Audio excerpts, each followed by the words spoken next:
Alright, welcome back to another video. It's February 29 today. Leap year, so I guess we get a bonus day this year. It's bonus day, I guess I'll call it. So, I'm in 7420. I got Indy over here. We're gonna spread daily load of manure. Morning chores are all done. I've already had breakfast. Just letting this 7420 warm up. You can see it hasn't idled down yet. So yeah, it was cold. I should have plugged it in, but I forgot to. Could hear the piston slap when you started up this morning. We talked about that at school. But yeah, that's an interesting thing. You can watch videos on it and just how when it gets cold, the pistons will slap back and forth along the cylinders because they haven't expanded yet, but it's not doing it anymore. It's been running for a minute or two already. So yeah, got a pretty busy day today. I gotta run to town again, and I gotta run to John Deere. John Deere has their annual filter sale going on in February. I ordered all the stuff about 2 weeks ago. It's all in, all ready for me to pick up. So I'm gonna pick that up this afternoon. So yeah. Anyway, let's get on with it. Figure I'd show you this tractor warming up. Yeah, so you can see it started at 1050 RPM, and as it gets warm it drops down to 850. When it's cold like this, I'll start it up and I'll let it warm up and just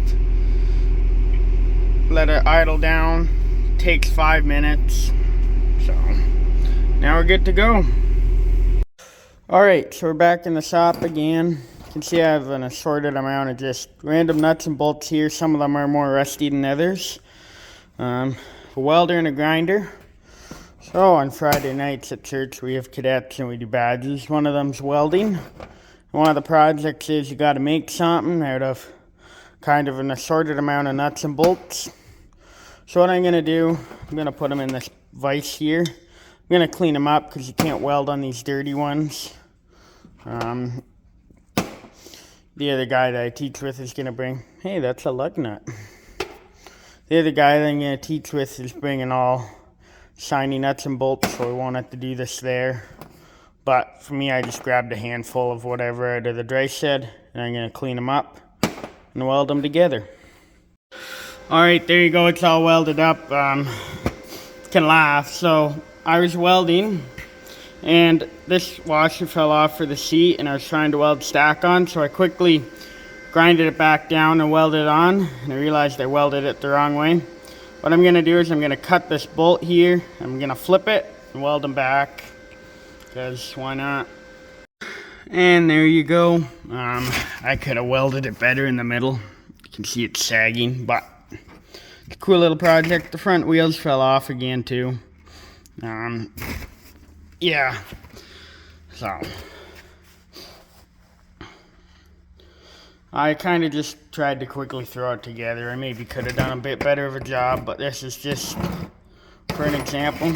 But got a rear wheels, seat, bolt there, stack, and whatnot, so it's kind of just a tractor. But yeah, nothing crazy. So there you have it.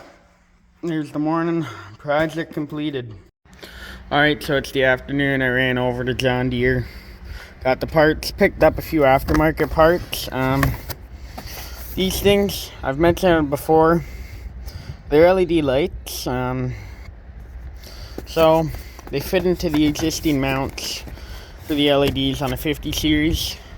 So when we broke the light on the 2350, the fender, went ahead and I just bought 2 more matching set. So 2350 with LED lights all the way around. First tractor we own actually with complete LED lights. We're pretty close to that on the 6430. The front headlight bulbs aren't LED, and the 2750 the fender lights aren't LED. Then the cab tractor, all the lights on the front aren't LED, but they're really, really bright, so I'm not going to go and spend the money for that. I didn't look what these two costed. I should. If I do and I remember, I'll put what they costed on the screen for each of them. So that'll be on the screen now. But 5 pails of oil and all the filters. Alright, so I ran to Settlers. Picked up more stuff than this. I picked up the vet order and 2 bottles of calcium. But I picked up 2 new pitchforks. You can see, so we're in a tie stall. Got a 4-tine and a 5-tine fork here. Gonna laugh. So, first time when I bought these forks, so we break them a lot. We typically try and run 3 of them at a time in the barn. Now we're gonna have 4. But, yeah, for a while, for the last time we had 4 too. So the first time I ran to Settlers, I went ahead and I bought this fork. It was $6 cheaper than this one, still is. This one's $70 and this one's, call it $64. Yeah, well, closer to $63. $7, $6, whatever you want to call it once you do the rounding of the cents. So, yeah, I came home with this one. We joke a lot around here, like at our place. So some of us like the 5-tine fork better. We have a 5-tine in the dairy barn right now. Some of us like the 4-tine better. We've one of these 4-tines that's still in good shape. The other one, the handle's duct taped up here. I'll show you that. I almost today, they had another 4-tine there. It had a 10-year warranty on it. It was a pretty good looking fork and it's cheaper than this one. Rubber handle here. A little bit harder metal down here with that. I almost bought it, except the 4-tines were a little narrower at the top. So I didn't. Yeah. So, figured we'd just stick with what we know. But, yeah. I'll show you the other forks inside the barn. Alright, so Stella's here. But, I'm going to talk forks. So, you can see these 2 in the middle are the new forks. You can see we just ran a bunch of forks. So 1, 2, 3, 4 is what we're running. This fork here is broken, so we haven't been using it. It's missing a tine. So yeah, 6 manure forks. Now that I bought 2 more, but realistically this one just gonna go for parts. Probably what I'll do if I feel aggressive is I'll take the bottom of that fork off, put it on that handle, because this handle's all taped up. But take a look at all the wear that these forks have. So this fork here is like that one, and see how it's worn down? This one not yet so much, but this fork here's around a year old, and that one there, they're just starting to wear. Pretty neat. But yeah, 2 5-tine forks now to keep people who like 5-tine forks happy, and then I guess 2 or 3 of the 4-tines to keep people who like 4-tines happy. So generally we can get a range of people. Generally it's only 3 of us in the barn at a time, sometimes 2, sometimes 1, but we've had 4 or 5 here too, so it's just nice to have a lot of forks. And when I went to line all these up for you, they were all over the barn, so go ahead and buy a lot. And then, yeah, so there's that. So yeah, the day went by pretty fast. Had to run to town for an appointment, you know, midday, and then I ran to Crossroads, got all them oil filters and whatnot. I got there and they still had to pack them all in the box, you know, take them off the shelves, but I was fine. So walked around there, used equipment a lot, and saw what they had there. Not a whole lot of stuff, but cool stuff there. New Holland square baler, all that kind of stuff. Yeah, so back in the dairy barn now, getting ready to top dress cows. So this is just robot pellet that we feed out by hand. There's no milking robot, so we just put it out by hand 3 times a day. Right before morning milking, right before night milking, and again at barn check. So, yeah. Day got eaten up pretty quick just running around to places, but that's alright, because got a lot of stuff picked up. So, that's the way it goes. But, still ahead on stuff. Now I can go ahead and do all the oil changes for the year and get those LED lights put on 2350, and that'll be good to go. Anyway.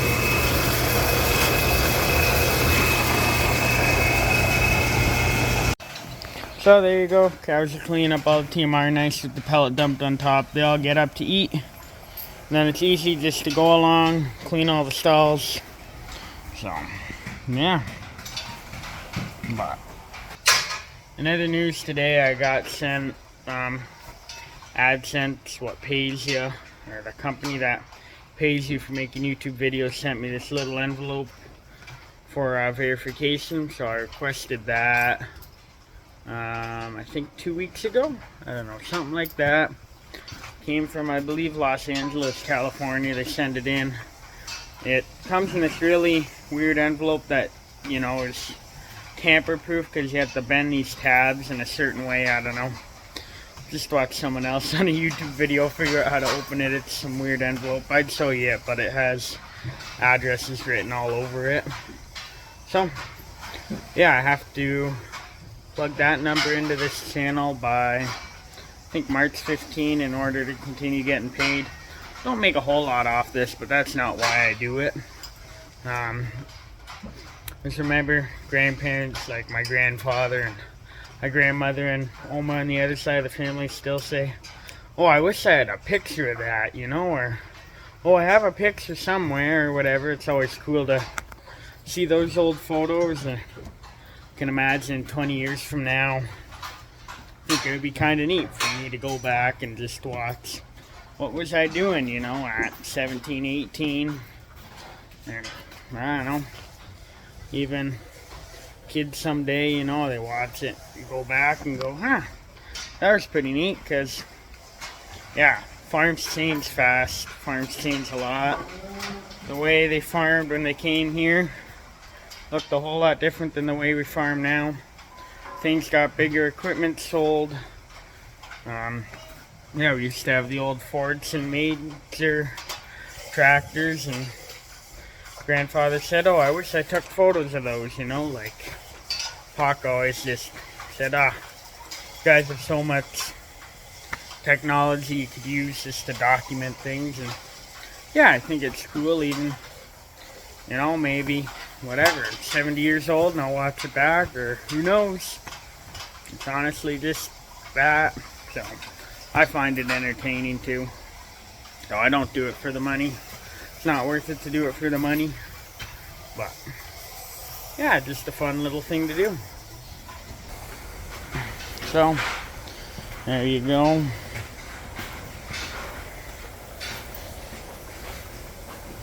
Yeah, I pushed up feed a couple times today, so they ate the TMR pretty good. Just gonna go one more time, push it up, and then we'll be all good. It's a fresh heifer that calved out recently.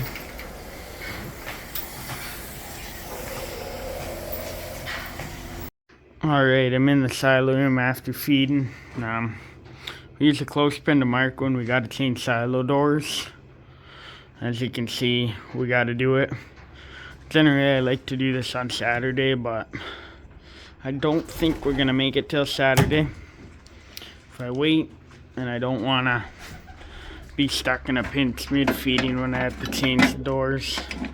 I just don't like that, so I'm gonna go ahead now and change the doors. Alright, I'm up here in the silo now.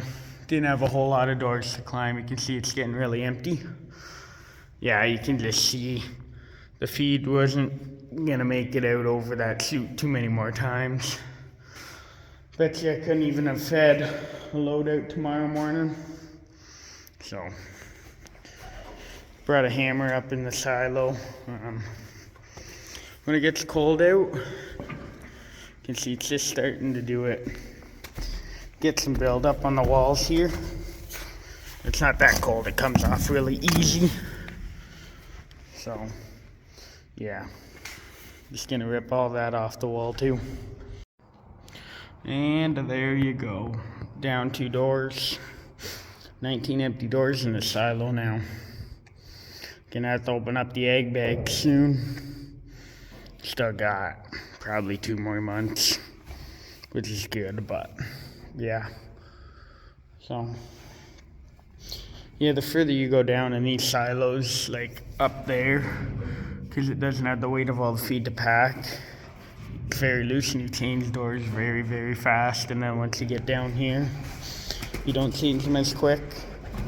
Like, it'll probably be 2 more weeks before I gotta come up here again and drop it down 2 more doors. So, pretty nice. Anyway. Alright, so it's 8:45 now. I'm back in the barn for barn check again. So, yeah, final check of the night. Same deal as last night's ending of that video. We're on the other side of the barn now. Last night we were on that side of the barn. Figured I'd switch it up. But, yeah. Another end to another day. Days go by so fast. Can't believe it's already Thursday. This week is just flying by. Always have a lot of stuff that I want to get done, but can never finish it all. Which, you know what? I don't like to be bored anyway. Don't think I ever could get bored with the amount of stuff to do here, but yeah. So, well, yeah. I really do like coming to the barn at the end of the night again and doing barn check. It's always nice. It's quiet in here. The cows are up eating. So, yeah. I do like the equipment more than the cows. It's not a secret. When you watch, you can see that, but could never farm without the cows either. I really enjoy them. Really like coming out here, pushing up feed, just looking at them all. It's interesting to see how over the generations of farming, how it kind of switches. Don't know if my great grandfather was a cow person or equipment person. They kind of just, he was on this farm for 10 years before he mostly retired. Still did tractor jobs after in the end, but kind of what you tend to do when you got older. But my grandfather, my papa, he was a big equipment guy, not so much a cow guy. My parents, they're cow people. They absolutely love the cows, and they aren't as much mechanically inclined. And then me, I'm mechanically inclined, and you know, I like the cows. I enjoy seeing them, working with them. But yeah, any day of the week I'd pick, you know, feeding cows with the TMR card over milking, and it's just the way it goes. And got more of a thing, I'd rather do oil changes than clip cows. That's one of the many reasons why we hire someone in who comes and clips all our cows. Just different skill sets throughout the generations, but yeah, it's neat to see how that goes on farms. So not all farms are that way, but that's kind of how it is here. So yeah, my sisters are more cow people than equipment people, say that, but I don't know, just something I found interesting. I guess to go through generations, or at least for me, my grandfather retired from it. I just kind of came invested in it. So yeah, that's gonna be the end of this one. Pretty sure it's another 20-minute video. I started editing it before I came here after supper and before I did barn check. So yeah, if you have any questions, comments, leave them down below in the comment section. I hope you enjoyed it. Subscribe if you haven't already. Like the video. God bless.